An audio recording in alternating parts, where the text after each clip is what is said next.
সুপ্রিয় শিক্ষার্থীবৃন্দ, শুভেচ্ছা নিরন্তন। আজকের অনলাইন ক্লাসে তোমাদের সবাইকে নরসিংদী সরকারি কলেজ কর্তৃক আয়োজিত অনলাইন ক্লাসের ধারাবাহিকতায় আজকে তোমাদের সামনে আমি হাজির হয়েছি মোহাম্মদ বেলায়েত হোসেন, সহকারী অধ্যাপক, বাংলা বিভাগ, নরসিংদী সরকারি কলেজ। আমার সম্মানিত সহকর্মীবৃন্দ এবং আমি ইতিপূর্বে গদ্য এবং পদ্য পড়িয়েছিলাম। আমি একটি পদ্যের উপর ক্লাস নিয়েছিলাম। পদ্যটি হলো বিভীষণের প্রতি মেঘনাদ। আজকে আমি গদ্য কিংবা পদ্য নিয়ে কথা বলবো না। তোমাদের সিলেবাসের অন্তর্ভুক্ত আমাদের যে বিষয়টি আছে উপন্যাস এবং নাটক, তা থেকে উপন্যাস নিয়ে আজকে আমি প্রাথমিক কিছু কথাবার্তা বলবো এবং উপন্যাসে প্রবেশ করার চেষ্টা করব। আশা করি তোমরা সে পর্যন্ত আমাদের সঙ্গে থাকবে, যে পর্যন্ত ক্লাসটি শেষ না হচ্ছে। তোমরা বোর্ডে হয়তো দেখতে পাচ্ছ যে আমাদের আলোচ্য নির্বাচিত যে উপন্যাসটি, সেই উপন্যাসটির নাম হলো লাল সালু, লিখেছেন সৈয়দ ওয়ালিউল্লাহ। উপন্যাস সম্পর্কে আমি যদি বিস্তারিত বলতে যাই তাহলে অনেক কিছু বলা যায়, তবে এতটুকু আমি বলবো যে তোমাদের আজকের এই লাল সালু উপন্যাসটি একটি সামাজিক উপন্যাস। সমাজের বিভিন্ন সমস্যা নিয়ে এবং মানুষের দৈনন্দিন জীবন, সমাজ ব্যবস্থা, সমাজের অসঙ্গতি, সামাজিক জীবন ব্যবস্থা নিয়ে যে উপন্যাস রচিত হয় সেই উপন্যাসকে আমরা বলছি সামাজিক উপন্যাস। যাই হোক, আমাদের লাল সালু উপন্যাসের লেখক সৈয়দ ওয়ালিউল্লাহ সম্পর্কে আমাদেরকে একটু জানতে হবে, তারপর আমরা উপন্যাসের মূলে প্রবেশ করব।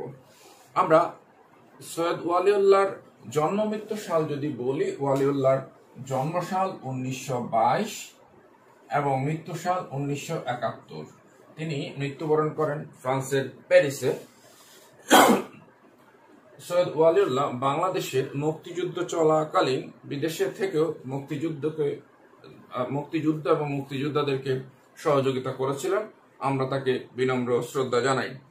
সৈয়দ ওয়ালিউল্লাহ ঔপন্যাসিক, গল্পকার, নাট্যকার। ওয়ালিউল্লাহর 3টি উপন্যাস মনে রাখার সুন্দর একটি প্রসেস আছে। তোমরা যদি মনে রাখতে চাও তাহলে মনে রাখো কালা চাঁদ। তাহলে কালা চাঁদে কি হয়? কাদো নদী, কাদো। লাতে লাল সালু, আর চাঁদে হলো চাঁদের অমাবস্যা। তোমরা চাইলে ওয়ালিউল্লাহ এই 3টি উপন্যাসের নাম মনে রাখতে পারো। সুপ্রিয় শিক্ষার্থীবৃন্দ, আমরা যদি একটা বিষয় দেখি যে আমাদের আজকের যে উপন্যাসটি আমরা পড়তে যাব সেই উপন্যাসটির নাম হলো লাল সালু। এই লাল সালু উপন্যাসটি রচিত হয়েছিল, অর্থাৎ রচিত বা প্রকাশকাল যাই বলি না কেন, 1948 সালে। উপন্যাসটির প্রথম প্রকাশ 1948 সালে ঢাকার কমরেড পাবলিশার্স থেকে, এবং 1960 সালে লাল সালু উপন্যাসটির উর্দু অনুবাদ প্রকাশিত হয় করাচি থেকে লাল সালু নামে, এবং এই উপন্যাসটি উর্দুতে অনুবাদ করেন কলিমুল্লাহ। 1961 সালে উপন্যাসটির ফরাসি অনুবাদ বের হয়, যার নাম ছিল ল অরভয়ে স্যামস রেসিনেস, এবং অনুবাদ করেছিলেন ওয়ালিউল্লাহর স্ত্রী অ্যান মেরি থিবু। এবং 1967 সালে উপন্যাসটির ইংরেজি অনুবাদ বের হয়, যার নাম ছিল ট্রি উইদাউট রুটস, অর্থাৎ যে বৃক্ষের শিকড় নেই বা শিকড় ছাড়া বৃক্ষ, এবং উপন্যাসটি অনুবাদ করেছিলেন সৈয়দ ওয়ালিউল্লাহ নিজে। তাছাড়া জার্মান এবং চেক ভাষা সহ পৃথিবীর বিভিন্ন ভাষায় এই উপন্যাসটি অনুদিত হয়। বাংলাদেশকে আন্তর্জাতিক পরিমণ্ডলে পরিচিত করার জন্য, অর্থাৎ বাংলা সাহিত্যকে আন্তর্জাতিক পরিমণ্ডলে পরিচিত করার ক্ষেত্রে এই লাল সালু উপন্যাসটি একটি বিশেষ ভূমিকা হিসেবে কাজ করেছে। যাই হোক, আমরা যদি লাল সালু উপন্যাসটি পঠন পাঠন গঠনের দিক দেখি, তাহলে আমরা প্রথমে যে বিষয়টা নিয়ে একটু কথা বলবো, লাল সালু উপন্যাসের চরিত্র চিত্রণ। আমরা কাহিনী সংক্ষেপে পড়ে যাচ্ছি, চরিত্রগুলোর সঙ্গে আমরা একটু পরিচিত হই। লাল সালু উপন্যাসের মূল চরিত্র মজিদ। মজিদের 2 স্ত্রী, রহিমা এবং জমিলা, আরেকটি বিখ্যাত চরিত্র খালেক ব্যাপারী, তারও 2 স্ত্রী আমেনা এবং তানু বিবি। আছে রেহান আলী, মোহাম্মদনগরের মাতব্বর যিনি। আছে হাসুনির মা, তাহের কাদেরের বোন, যার কাজ হলো ধান বানা। আছে দুদু মিয়া, গ্রামের বৃদ্ধ লোক, খ্যাতানির মা, পক্ষাঘাতগ্রস্ত মহিলা। আছে আক্কাস, মোদাব্বের মিয়ার ছেলে, উদ্যমী যুবক, যে গ্রামে একটি স্কুল প্রতিষ্ঠা করতে চেয়েছে। আছে আওয়ালপুরের পীর সাহেব। আছে ইউনিয়ন বোর্ডের চেয়ারম্যান মতলুব খা। আছেন কালু মিয়া, আওয়ালপুরের পীরের সাঙ্গপাঙ্গ কর্তৃক, যে আহত হয়েছিল, করিমগঞ্জ হাসপাতালে ভর্তি হয়েছিল। আছে খ্যাংটা বুড়ি, যার মাথায় সোনার মতো চুল, মাজারে এসেছে আল্লাহর বিরুদ্ধে অভিযোগ করতে, যার ছেলে মারা গিয়েছে। এ হলো মোটামুটি আমাদের চরিত্র চিত্রণের ক্ষেত্রে, তাহের কাদেরের কথা আগেই বলেছি, চরিত্র চিত্রণের ক্ষেত্রে আমাদের মোটামুটি মোটা দাগের কথা। আমরা যদি সহজ ভাষায় সহজ করে উপন্যাসটির ঘটনাকে বিশ্লেষণ করি, আমরা দেখতে পাই উপন্যাসটিকে 3টি পর্যায়ে ভাগ করা যায়।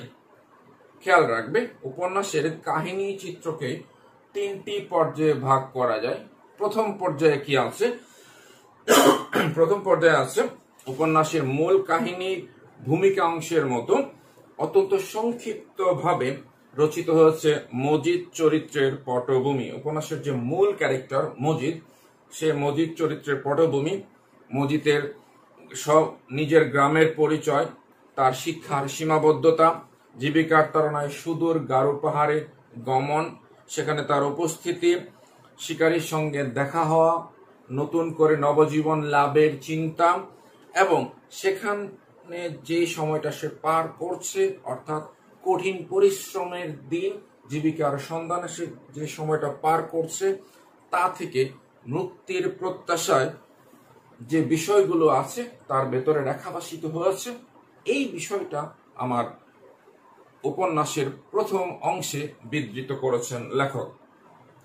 দ্বিতীয় অংশে যদি যাই, দ্বিতীয় অংশে মোহাম্মদনগর গ্রামে মজিদের আগমন, তার প্রতিষ্ঠা লাভ, শিকড় বিস্তারের কাহিনী, কিছু ঘটনা ও চরিত্রের সন্নিবেশের মাধ্যমে লেখক সৎ, নিষ্ঠুর, প্রতিষ্ঠাকামী ধর্ম ব্যবসায়ীর মজিদ চরিত্রের নির্মাণ করেছেন। মোহাম্মদনগর গ্রামে তার নাটকীয় আগমন, সাংঘাতিক খেলায় মেতে ওঠা এবং পরিত্যক্ত মাজার উপর নিজের অলৌকিকত্ব আরোপ করে ভাগ্য নির্মাণের জন্য রহিমাকে বিয়ে করা, প্রভাব ও প্রতিষ্ঠাকে নিরঙ্কুশ করার জন্য তাহের কাদেরের বাপের বিচার ও শাস্তি বিধান, আওয়ালপুরের পীরকে প্রতিদ্বন্দ্বী মনে করে তাকে মোকাবেলা করে মোহাম্মদনগরের লোকজনকে লেলিয়ে দেওয়া, আমেনা বিবির স্পর্ধার শাস্তি দিতে তাকে ফাঁদে ফেলা এবং তাকে তালাকে বাধ্য করা, খালেক ব্যাপারের মাধ্যমে তাকে তালাকে বাধ্য করা, আক্কাসের স্কুল প্রতিষ্ঠার উদ্যোগে নস্যাৎ করে দেওয়া ইত্যাদি ঘটনা মজিদ চরিত্রের মাধ্যমে আমরা দেখতে পাই। এইসব ঘটনার মধ্য দিয়ে মোহাম্মদনগর গ্রামে মজিদের চূড়ান্ত নিয়ন্ত্রণ প্রতিষ্ঠিত হয় এবং আধিপত্য বিস্তৃত হয়। তৃতীয় অংশে আমরা যে জিনিসটি দেখব, সবকিছু মজিদ পেয়েছে, কিন্তু শেষ পর্যন্ত আমরা দেখতে পাচ্ছি যে তৃতীয় অংশের কেন্দ্রবিন্দুতে অবস্থান করছে মজিদের দ্বিতীয় স্ত্রী জমিলা। চঞ্চল ফুটফুটে কিশোরী জমিলাকে বিয়ে করে তাকে মোকাবেলা করতে গিয়ে ফুটে ওঠে মজিদ চরিত্রের ব্যর্থতা এবং দৈন্যের চিত্র। জৈব অতৃপ্তির রন্ধ্রপথে ফাটল ধরেছে প্রভুত্বের অহমিকায়। মজিদের অন্তর্লোকের পরিস্ফুটন প্রথম থেকে লক্ষ্য করা গেলেও এ অংশে এসে পূর্ণভাবে উদ্ভাসিত হয়েছে। মজার ব্যাপার হলো, মজিদ কোনো জায়গায় হারেনি, কিন্তু এখানে এসে হেরে গেছে। নীরব শত্রু যদি প্রকাশ্য হয় তাহলে শত্রুকে মোকাবেলা করা যায়, প্রতিদ্বন্দ্বী যদি প্রকাশ্য হয় প্রতিদ্বন্দ্বীকে মোকাবেলা করা যায়, কিন্তু যে প্রতিদ্বন্দ্বী প্রকাশিত নয় তাকে মোকাবেলার কায়দা কানুন আমাদের মজিদের জানা নেই। যাই হোক, সুপ্রিয় শিক্ষার্থীবৃন্দ, এই ছিল মোটা দাগের মোটা মোটা কথা। আমরা আজকের এই লাল সালু উপন্যাস পড়তে গিয়ে কাহিনী যখন আমরা বলবো, উপন্যাসটির কাহিনী সংক্ষেপ আলোচনা করব। প্রাথমিক পাঠটি আজকে আমরা নেব আশা করি। তোমাদের কাছে যদি বই থাকে বই নিয়ে বসতে পারো, অথবা আজকে এই ভিডিও রেকর্ডটি দেখার পরে তোমরা যখন বই নিয়ে বসবে তোমাদের কাছে আশা করি আরো বেশি সহজ হয়ে যাবে। লাল সালু উপন্যাসের শুরু হয়েছে একেবারে যে একটি অঞ্চলের বর্ণনা দিয়ে, যে শস্যহীন জনবহুল অঞ্চলের কথা বলা হয়েছে। সে অঞ্চলের মানুষ হলো আজকের আমাদের এই উপন্যাসের নায়ক বা মূল ক্যারেক্টার মজিদ। শস্যহীন জনবহুল অঞ্চল, এই শব্দটি থেকে আমরা একটি বিষয় পাই, যে অঞ্চলে শস্য হয় কম কিন্তু মানুষ বেশি। যে অঞ্চলে শস্য কম হবে মানুষ বেশি হবে, সে অঞ্চলে খাদ্যাভাব দেখা দিবে। এটাই চরম বাস্তবতা, এটাই মানুষের নিয়তি। সে অঞ্চলের মানুষগুলো রাতের বেলা যখন ওই অঞ্চলে ট্রেন এসে থামে, সেখানে ট্রেনে ওঠার জন্য গাদাগাদি করে হই হুল্লোড় করে ট্রেনে উঠে তারা অন্য কোথাও পাড়ি জমায় জীবিকার তাগিদে। এই অঞ্চলটাতে একটা নির্দিষ্ট সময়ে ফসল ফলে, বাট জনসংখ্যার আধিক্যের কারণে এই অঞ্চলটাতে যেটা হয় পর্যাপ্ত ফসল থাকে না। আরেকটা মজার ব্যাপার হলো এই অঞ্চলের মানুষদের মধ্যে ধর্ম শিক্ষার একটা ব্যাপার আছে। তারা ধর্মীয় দৃষ্টিকোণ থেকে বা ধর্মীয় শিক্ষার ব্যাপারে খুব আগ্রহী, এবং কথিত আছে যে গোফ না উঠতে তারা কোরআন শরীফ হ্যাফজ করে ফেলে। বিষয়টা ভালো, কিন্তু বাস্তব জীবনে টিকে থাকার জন্য, অর্থাৎ রুটি রুজি বা জীবন জীবিকার জন্য তাদেরকে যে বিষয়টি মানতে হয় বা মেনে নিতে হয়, সেই জীবিকার্জন তারা পিছিয়ে পড়ে। তাই জীবিকার তাগিদে কি করে, তারা দেশ ছাড়ে। মানুষগুলো ছোটে ট্রেনে করে বা অন্য কোনো ভাবে তারা ছোটে, তারা হয় জাহাজের খালাসি অথবা মসজিদের ইমাম। ইতিপূর্বেই যারা পাশ করে গিয়েছে, মাওলানা হয়েছে, তারা কিন্তু মসজিদগুলো দখল করে ফেলেছে। তাই তারা জীবিকার তাগিদে বিভিন্ন জায়গায় ছুটে চলে বা সেখানে গিয়ে তাদের অবস্থানকে শক্ত করে। সেরকম একজন ভাগ্যান্বেষণে নিজের ভাগ্যকে ভালো করার জন্য যে অঞ্চল ছেড়েছে, সে অঞ্চলের একজন মানুষ হলো আমাদের আজকে এই উপন্যাসের মূল চরিত্র মজিদ। আমরা অস্তিত্ববাদী দর্শনের কথা জানি, অর্থাৎ আলবেয়ার ক্যামু এবং জ্যাপলের স্বার্থের অস্তিত্ববাদী দর্শন বলে একটা থিওরি আছে। বাংলা সাহিত্যে অস্তিত্ববাদী দর্শনের প্রবক্তা বলা যায় আমাদের সৈয়দ ওয়ালিউল্লাহকে। সৈয়দ ওয়ালিউল্লাহর দুইটা উপন্যাসে অস্তিত্ববাদ খুব চরমভাবে এসেছে, যেটা হলো চাঁদের অমাবস্যা আর আমাদের লাল সালু উপন্যাসে। মজিদ হেন কাজ নয় তার নিজের আধিপত্যকে টিকিয়ে রাখার জন্য, নিজের অস্তিত্বের টিকিয়ে রাখার জন্য হেন কাজ নয় সে করে না। আমরা দেখি যে মজিদ সেই কঠিন পরিশ্রমের করে সে এসেছে গারো পাহাড় অঞ্চলে, এবং সেখানে মসজিদের মুয়াজ্জিন বা ইমাম যাই বলি না কেন, সেখানে সে অবস্থান করছে। কিন্তু সে যে ভাগ্যান্বেষণের জন্য এসেছিল, সে বিষয়টি পরিপূর্ণভাবে তার কি হয় না, ফুলফিল হয় না। সেখানে একজন নব্য শিক্ষিত মুসলমানের সঙ্গে, যাকে আমরা বলছি শিকারী মুসলমান, মাথায় হ্যাট, পায়ে বুট, পরনে শিকারীর পোশাক, কাঁধে বন্দুক, তাকে দেখে মজিদ একটু অবাক হয়েছে। আজানের ধ্বনি শুনে এই নব্য শিক্ষিত মুসলমান সামনে এগোচ্ছিল, তখন মজিদের সঙ্গে দেখা হয় এবং মজিদ একটু অবাক হয়েছে। মজিদের ধারণা ছিল একজন মুসলমান তার দাড়ি থাকবে, লুঙ্গি পরবে, পাঞ্জাবি পরবে, টুপি পরবে, কিন্তু এরকম নব্য শিক্ষিত সুটেড বুটেড হ্যাট পরা মুসলমান, এবং তাকে দেখে মজিদের ভেতরে এই জিনিসটা জাগ্রত হয় যে আমিও তো চাইলে এর চেয়ে বেটার লাইফ, অর্থাৎ যে লাইফটা আমি লিড করছি, এই লাইফটার চেয়ে বেটার লাইফ আমি কি করতে পারবো, আমি হয়তো ধারণ করতে পারবো।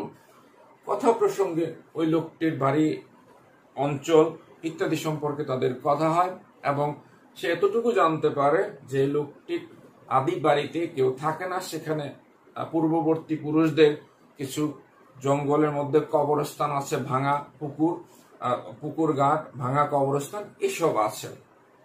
এর পরবর্তী সিকুয়েন্সে আমরা যে বিষয়টি দেখি যে লেখক মসজিদকে স্থাপন করেছেন সেই মতিগঞ্জ মোহাম্মদনগরে ঢোকার পূর্বে মতিগঞ্জের সড়কে। এখানে জিনিসটা অনেকটা সেলুলয়েডের ফিতার মতো। আমরা যদি একটু ব্যাক পেজে যাই তাহলে সেখানে দেখতে পাই খুব সুন্দরভাবে, একটু যদি চিন্তা করো শিক্ষার্থীবৃন্দ, তোমরা যদি একটু ইমাজিন করো, নিরাত পরা শ্রাবণের দুপুরে তাহের কাদের মাছ ধরছিল সেই মতিগঞ্জের সড়কের পাশে যে বিলটা আছে আর নিচু জলাভূমি, সেখানে মাছ ধরছিল। তাদের মাছ ধরার একটি সুন্দর বর্ণনা আছে। মাছ মানে নৌকা চালিয়ে একজন নৌকা চালাচ্ছে পানির মধ্যে, এমন ভাবে বইটা ফেলছে মনে হচ্ছে তুলার মধ্যে বইটা ফেলছে, অর্থাৎ পানিতে কোনো সাউন্ড বা শব্দ হচ্ছে না। আরেকজন খুব সন্তর্পণে শিকারীর দৃষ্টিতে দেখছে কোনো ধান গাছের ডগা নড়ছে কিনা। তার মানে মাছ ধান গাছের নিচে, পানির নিচে ঠোকর দিলে ধান গাছের ডগা নড়ে, ওইটা হিসেব করে শিকারী কোচ দিয়ে মাছ শিকার করে। অতি সন্তর্পণে তাহের কাদের মাছ ধরছিল সেই বিলে। এখন মজার ব্যাপার হলো তারা একটু অবাক হয়েছে, ওই যে মতিগঞ্জের সড়ক, সেখানে আকাশের দিকে তাকিয়ে মোনাজাতের ভঙ্গিতে একটি লোক দাঁড়িয়ে আছে। এখানে একটি কথা বলে রাখি, তোমার গ্রামে যদি কোনো মানুষ প্রবেশ করে তাহলে তোমার ভেতরে খুব একটা আলোড়ন সৃষ্টি হবে না, কিন্তু তোমার গ্রামের শুরুতে যে বট গাছটি আছে, হঠাৎ করে বট গাছ থেকে একজন মানুষ নেমে গ্রামের দিকে হাঁটা ধরলো, তাহলে নিশ্চয়ই তোমার মধ্যে কিউরিসিটি জাগবে, what's the problem, what is this, তাই না? অর্থাৎ কেন এই লোকটি বট গাছ থেকে নামলো। ঠিক তেমনি ভাবে একটা বিষয় খেয়াল করবে, অন্যের দৃষ্টি আকর্ষণ করার জন্য মসজিদ এই বিষয়টি অবলম্বন করেছে। কারণ এই রাস্তা দিয়ে অনেকেই যাচ্ছে, কারণ না হলে একজন মানুষ রাস্তার মাঝখানে মোনাজাতের ভঙ্গিতে আকাশের দিকে তাকে মোনাজাত করবে না। দৃশ্যটি তাহের কাদেরের চোখে পড়েছে। এবং তাহের কাদের যখন সন্ধ্যা বেলায় বা সন্ধ্যা ঠিক বিকেল বেলায় মাছ ধরে বাড়ি ফিরে, তখন দেখতে পায় যে গ্রামের যে অবস্থাপন্ন লোক খালেক ব্যাপারীর বাড়িতে জটলা, এবং তারা উকি দিয়ে দেখে যে ওই যে লোকটি, কোন লোকটি, মতিগঞ্জের সড়কের ধারে মোনাজাতের ভঙ্গিতে দাঁড়িয়ে যে মোনাজাত করছিল সেই লোকটি, সে খুব রাগত সুরে গ্রামের মানুষজনকে ধমকাচ্ছে, আপনারা জাহেল, বেএলেম, আনপাড়া, মুদাসসির পীরের মাজারকে আপনারা অমনি করে ফেলে রাখছেন। যেই মুদাসসির পীরের মাজারকে আপনারা অমনি করে ফেলে রাখছেন বলছে, তখন সবার মনের মধ্যে একটা প্রশ্ন, মুদাসসির পীর? মসজিদের এই জায়গাটায় মসজিদ দারুণ একটা খেলা খেলেছে। বিষয়টা খেয়াল করবে, কারণ তুমি যখন বুঝতে পারো যে এখানকার মানুষগুলোকে তুমি কনভিন্স করতে পেরেছ, তার মানে সবাই যখন মুদাসসির পীর এই বিষয়টা নিয়ে একটু চিন্তা করছে, তখন মসজিদ বুঝতে পারছে যে সে তো এখানে একটা গল্প ফেদেছে যে মুদাসসির পীরের মাজার আছে। আসলে তাদের সঙ্গে সে গল্প করতেছে, তাকে তিনি একদিন স্বপ্নে দেখাইলেন যে তিনি এখানে অবহেলায় পড়ে আছেন, এই জন্য সে খুব ভালো ছিল গারো পাহাড় অঞ্চলে। আসলে তো ভালো ছিল না, কোচও ছিল, ভালো ছিল না, খুব খারাপ অবস্থায় ছিল। তো বাট সে এখানে এসেছে মানুষকে বিভ্রান্ত করে একটা গল্প ফেদেছে, এবং গল্প ফেদে মানুষকে বিভ্রান্ত করছে। কিন্তু কেউ বলতে পারতেছে না মুদাসসির পীর নামে এই অঞ্চলে কোনো মানুষ ছিল কি না। এখানে এই যে তোমার খালেক ব্যাপারের বাড়িতে অশীতিপর বৃদ্ধ, অশীতিপর শব্দটির অর্থ হলো 80 বছর বয়সী, অশীতিপর বৃদ্ধ সলোমনের বাবা আছে, তিনিও জানেন না যে এখানে মুদাসসির পীর নামে কেউ আছে। কিন্তু এই লোকটা না হলে বলছে কোত্থেকে, নিশ্চয় কিছু না কিছু একটা আছে। সে চোখের ভাষাটা মসজিদ বুঝতে পেরেছে। তারপর সে আরো দ্বিগুণ ভাবে সে লোকজনকে ঝাড়ছে, বলছে যে মুদাসসির পীরের মাজারকে আপনারা এমনি করে ফেলে রাখছেন, তিনি আমাকে স্বপ্নে দেখাইলেন, আমি তার কথা শুনে এখানে চলে এসেছি। এই যে ব্যাপারটা, অর্থাৎ মসজিদ জানে যে সে কাজটা ভালো করতেছে না, কিন্তু বাট তার মনে একটা বিষয় কাজ করে, খুদার বান্দা সে, আল্লাহ মাফ করে দিবেন, তিনি রহমানুর রহিম। মসজিদের মনে এই বিষয়টাও কাজ করে। তো একটা সময় দেখা গেল গ্রামের মানুষ একটা কবর আবিষ্কার করলো। তারা সে বলল যে ওইখানে পুকুরের ধারে জঙ্গলার কাছে একটা কবর আছে। ঠিকই কবর তো পাওয়া গেল গ্রামে, সে ভাঙা প্রাচীর। আস্তে আস্তে সেটা সংস্কার হলো, সেখানে উপরে সামিয়ানা দেওয়া হলো এবং ঝালরওয়ালা শালো কাপড় দিয়ে কবরটি ঢেকে দেওয়া হলো। নাম হয়ে গেল লাল শালু। লাল শালু দিয়ে আবৃত হয়েছে বলে তার নাম হলো লাল শালু। এবং মজার ব্যাপার হলো এই যে লাল শালু কবর, সেই কবরে খাদেমকে হবে নির্গাত মজিদ। এবং মজিদ সবচেয়ে মজার ব্যাপার হলো এখানে মজিদের একটা ভালো গুণ আছে, সে খুব সুন্দর করে কোরআন শরীফ তেলাওয়াত করতে পারে। তোমরা খেয়াল করে দেখবে যে মানুষ সুরেলা ভাবে, সে শিক্ষিত হোক, অর্ধশিক্ষিত হোক, কম শিক্ষিত হোক, সুরেলা ভাবে কোরআন তেলাওয়াত করতে পারে, সাধারণ মানুষের মনে সে কিন্তু স্থান করে নিতে পারে। এই টেকনিকটা মজিদ কাজে লাগিয়েছে। এবং মাজার কেন্দ্রিক অর্থাৎ লাল শালুর মাজার কেন্দ্রিক মসজিদের যে প্রতিপত্তি, অর্থাৎ মাজার হয়েছে মসজিদের, এবং এই মাজার হলো মসজিদের শক্তির উৎস। লোকজন মসজিদকে সমীহ করে। এবং মজার ব্যাপার হলো মাজার হচ্ছে এখানকার খাদেম হলো মসজিদ। এবং গ্রামে যা কিছু প্রথম হবে, জমির ধান মাজারে মানত, গাছের মূলট, ক্ষেতের মূলটা, গাছের আমটা, ডাবটা, মুরগিটা, ডিমটা, সবকিছু মাজারে আসে। এখানে মজার ব্যাপার হলো এই যে আসার ফলে মসজিদের কিন্তু অর্থনৈতিক ভাবেও কি হচ্ছে, সে লাভবান হচ্ছে। তার জমি জিরাত হলো, গরু হলো, গড় হলো। এবং এই মাজার যে তার শক্তির উৎস, এই শক্তির উৎসের ফলে সাধারণ মানুষ তাকে কি করছে, সমীহ করে চলছে। তাহলে মসজিদের শক্তির উৎস হলো মাজার এবং সাধারণ মানুষ, জমি জিরাত হলো।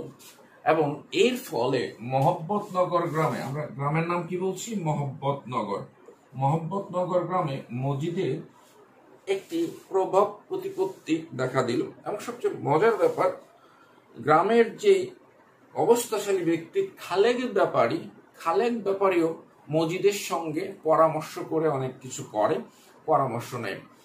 এখানে একটা কথা বলে রাখি, মসজিদ বিবাহিত কি না, আগে ছিল কি না, সে বিষয়টি উল্লেখ করে নাই। তবে এই যে সে মাজারের খাদেম এবং তাকে এই মাজারের যে শক্তির উৎস, মসজিদের ভেতরেও অলৌকিক শক্তি আছে, এই বিষয়টা সে মানুষের মধ্যে একটা ধারণা তৈরি হয়েছে। এবং এই মসজিদ কি করে, বিয়ে করে। এই খালেক ব্যাপারী বিয়ে দেয় মসজিদকে, কার সঙ্গে, রহিমার সঙ্গে। রহিমা মেয়েটি কেমন, তার পূর্বে বিবাহ হয়েছিল, হাজবেন্ড মারা গেছে, রহিমা বেওয়া নাম। পূর্ববর্তী সময়ে সে বিবাহিত রমণী, তবে গাট্টা গোট্টা টাইপের, কাজকর্মে খুব দক্ষ, বড় গরুকেও সে একাই নিয়ে যেতে পারে, বড় বড় ধান সিদ্ধ করার ডেকচি সে একাই তুলতে পারে। এরকম একটি মেয়েরই দরকার মসজিদের, কারণ হলো তার কাজকর্ম করার জন্য মানুষ লাগবে। এই রহিমার সঙ্গে মসজিদের যখন বিয়ে হয়, ভালোই। এবং মসজিদ রহিমাকে খুব ভালোভাবে, এমন ভাবে রহিমাকে হ্যান্ডেল করে, ক্ষুধাবীতির মাধ্যমে রহিমাকে হ্যান্ডেল করে। যখন দেখে যে একটু জোরে হাঁটছে রহিমা, তখন সে বলে, অমন করে হাঁটতে নাই বিবি, মাটিয়ে গুসা করে, একদিন তো মাটির নিচেই যাবা। অর্থাৎ মানুষকে যখনই মানুষের ভেতরে স্বতঃস্ফূর্ততার একটি ব্যাপার দেখা যায়, তখনই ধর্মের কথা বলে তাকে থামিয়ে দেওয়ার একটা ব্যাপার কাজ করেছে মসজিদের মধ্যে। এবং রহিমা মসজিদকে ভয় করে, সমীহ করে, শ্রদ্ধা করে। এবং সাধারণ নারীদের ভেতরে একটা জিনিস প্রচলিত, এবং রহিমা তাদেরকে বলে যে তিনি খুব কামেল মানুষ। রহিমা সহজ স্বাভাবিকভাবেই বলে, সে যেটা দেখে বা সে যেটা চিন্তা করে সেটাই বলে। এবং রহিমার কাছেও গ্রামের মহিলারা বিভিন্ন নালিশ কিংবা তাদের সমস্যা নিয়ে আসে।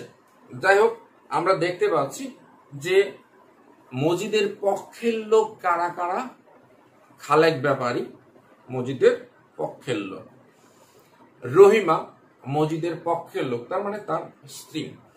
এবং আরেকটা ব্যাপার আছে, রহিমাকে সহযোগিতা করে একজন মহিলা আছে যাকে বলা হচ্ছে হাসুনির মা।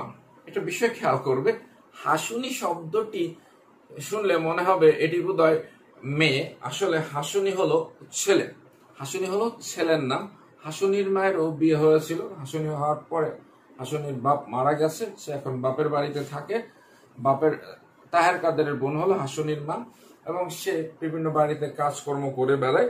এবং বতুর দিনে, অর্থাৎ ধান ওঠার দিনে, ধান লাগানো বা ধান ওঠানোর দিন, তখন সে রহিমাকে সাহায্য করে ধান সিদ্ধ করার কাজে, এবং সাহায্যকারী বা ধান বানানি যার কাজ আর কি, এই হাসুনির মার।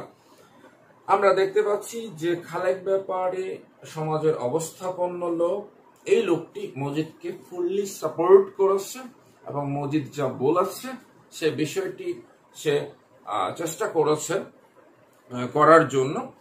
আমরা মজার ব্যাপার আরেকটা, যে এই যে মজিদের প্রতিপত্তি হয়েছে, মজিদের মধ্যে সেই নিয়ন্ত্রণ প্রতিষ্ঠিত হয়েছে, কিন্তু তার বাইরেও যাদেরকে সে প্রতিদ্বন্দ্বী মনে করে, 4জন ব্যক্তিকে সে প্রতিদ্বন্দ্বী মনে করেছে, বা তারা তার স্বার্থে আঘাত হানতে পারে বলে সে মনে করেছে।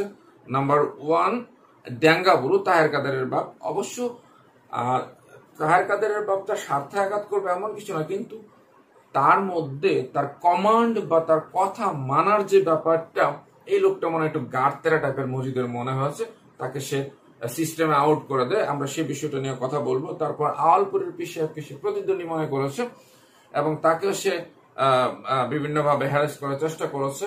তারপর আমেনা বিবির একটি ঘটনা আছে, আমরা সেই বিষয়টি নিয়ে পরবর্তী লেকচারে কথা বলবো। তাকেও সে প্রতিদ্বন্দ্বী মনে করেছে, বা তার কাছে সে পানি পড়া আনতে পাঠায়নি। এই জন্য বিভিন্নভাবে সে একটা ফাঁদ পেতে তাকে তালাকের ব্যবস্থা করিয়েছে, এবং আক্কাসের স্কুল প্রতিষ্ঠাকে মজিদ কি করেছে, নস্যাৎ করে দিয়েছে। আমরা এই তার যে প্রতিদ্বন্দ্বী বা সে যাদেরকে প্রতিদ্বন্দ্বী মনে করতো তাদেরকে সে সরিয়ে দিয়েছে, সেই বিষয়টি নিয়ে আমরা বিস্তারিত পরবর্তী লেকচারে কথা বলবো। আজকে আমরা এ পর্যন্তই থাকি। কোন পর্যন্ত? যে পর্যন্ত অর্থাৎ মজিদ নিয়ন্ত্রণ প্রতিষ্ঠা করেছে মোহাম্মদনগর গ্রামে, তার সঙ্গে একটা সখ্য তৈরি হচ্ছে খালেক ব্যাপারীর, সে বিয়ে করেছে রহিমাকে, এবং মাজার কেন্দ্রিক মজিদের যে নিয়ন্ত্রণ প্রতিষ্ঠা, তার যে শক্তির উৎস, সে বিষয়টি, অর্থাৎ ধর্ম ব্যবসা যাকে বলে, অর্থাৎ মাজার নিয়ে ধর্ম ব্যবসা যাকে বলে, তারই পূর্ণ আধিপত্য বিস্তার করতে পেরেছে আমাদের লাল সালু উপন্যাসে মজিদ। সে এসেছিল শস্যহীন জনবহুল অঞ্চল থেকে, যেটাকে আমরা ধরে নিতে পারি এটি নোয়াখালী অঞ্চল। সেই নোয়াখালী অঞ্চলের মানুষ মজিদ। এসে প্রথমে সে গিয়েছিল কোথায়? গারো পাহাড়ে। সেখানে ভাগ্যান্বেষণে, ভাগ্যের ফেরে সেখানে একেবারে খুব খারাপ অবস্থায় ছিল। তারপর শিকারীর সঙ্গে তার দেখা, তার সঙ্গে গল্প শুনে একটা সময় সে মতিগঞ্জের সড়কের ধারে সে মোহাম্মদনগর গ্রামে কি করেছে, এসে এই মুদাসসির পীরের মাজারকে আবিষ্কার করেছে। বস্তুত মুদাসসির শব্দটির অর্থ হলো নাম না জানা। সেও জানে না আসলে এখানে কে শুয়ে আছে। অর্থাৎ যখনই শালো কাপড় দিয়ে ঢাকা হলো, কবরটি আবৃত হয়ে গেল। আমার হাতে দুটো পেন আছে, আমি যদি এভাবে দুটো পেনকে ঢেকে ফেলি, দেখার উপায় নাই যে এখানে কি আছে। বা আমি যদি কাগজ দিয়ে ঢেকে দেই, ঠিক তেমনি ভাবে লাল শালো কাপড়ের মতো ঢেকে দেই, বোঝার উপায় নাই এখানে কি আছে। ঠিক তেমনি ভাবে আমি যদি এভাবে ঢেকে দেই, তাহলে বোঝার উপায় নাই কি আছে এখানে। অর্থাৎ লাল শালো কাপড় দিয়ে ঢেকে দেওয়া হয়েছে, এখানে কে ঘুমিয়ে আছে, কার কবর, সেটা আমরা কেউ জানি না, মজিদ নিজেও জানে না। এই জন্যই বোধহয় মুদাসসির পীর, লেখক খুব সুন্দর একটি শব্দ ব্যবহার করেছেন, যে মুদাসসির পীরের মাঝে, অর্থাৎ নাম না জানা, অর্থাৎ নাম জানা নাই, তাকে বলা হচ্ছে মুদাসসির পীর, বা মুদাসসির মানে নাম জানা নাই যার। সেই পীরের মাজারকে কেন্দ্র করে আবর্তিত হয়েছে লাল সালু উপন্যাস, এবং মজিদের অস্তিত্ববাদী যে দর্শন, অর্থাৎ টিকে থাকার জন্য জীবন জীবিকার তাগিদে মজিদ এই মাজার কেন্দ্রিক যে ব্যবসাটা পেতেছে, সেই জিনিস এবং সাধারণ মানুষের ধর্ম বিশ্বাসকে পুঁজি করে সে যে তার এই খেলাটা শুরু করেছে, এই বিষয়টির উল্লেখ করেছেন আমাদের উপন্যাসিক সৈয়দ ওয়ালিউল্লাহ। পরবর্তীতে আমরা আরো অনেক কিছু দেখব, এবং মজিদ যে শেষ পর্যন্ত সারেন্ডার করে একেবারে নীরব প্রতিবাদী একজনের কাছে, তার যে দ্বিতীয় পক্ষের স্ত্রী, সে কোনো সবকিছু তার কন্ট্রোলে, সবকিছু তার আন্ডারে, বাট ওই জায়গাটায় মজিদ অসহায় হয়ে যায়। সুপ্রিয় শিক্ষার্থীবৃন্দ, আমরা পরবর্তী ক্লাসে যদি আমরা সুযোগ পাই, যে অনলাইনে যদি ক্লাস হয়, আমরা যদি ক্লাস নেওয়ার সুযোগ পাই, তাহলে আমরা লাল সালুর উপন্যাস আরো ক্লাস নেব, অথবা অফলাইনে যখন তোমাদের সঙ্গে আমাদের ক্লাসরুমে দেখা হবে, তখন আমরা আরো বিশদভাবে আলোচনা করে লাইন টু লাইন কথা বলার চেষ্টা করব। আজ এখানেই বিদায় নিচ্ছি। ভালো থাকবে, ভালো রাখবে। আমরা নতুন ভাবে, নতুন করে, নতুন সাজে পড়াশোনায় আরো নতুন ভাবে মনোনিবেশ করব। সে পর্যন্ত ভালো থাকবে। যে পর্যন্ত দেখা না হচ্ছে, সবসময় একটা কথা বলি, হাসতে শিখুন, হাসতে শেখান, হাসি বিতরণ করুন। সবার জন্য নিরন্তর শুভকামনা।